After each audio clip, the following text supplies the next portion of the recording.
మీరు చూస్తున్న ల్యాండ్ టోటల్గా 20 గుంటలు. 20 గుంటలు ఇది హైదరాబాద్ నుండి 90 కిలోమీటర్లు వస్తుంది.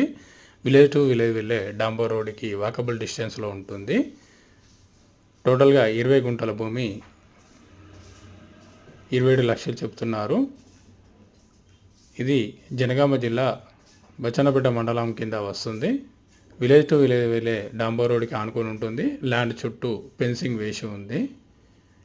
తెలంగాణ పాస్బుక్స్ అన్నీ క్లియర్గా ఉన్నాయి. హైదరాబాద్ నుండి 90 కిలోమీటర్లు ఉంటుంది. మంచిగా ఫామ్ హౌస్కి గెస్ట్ హౌస్కి పనిచేస్తుంది. ఇంట్రెస్ట్ ఉన్న వాళ్ళు నాకు కాల్ చేయవచ్చు. నా నెంబర్ 9533344166.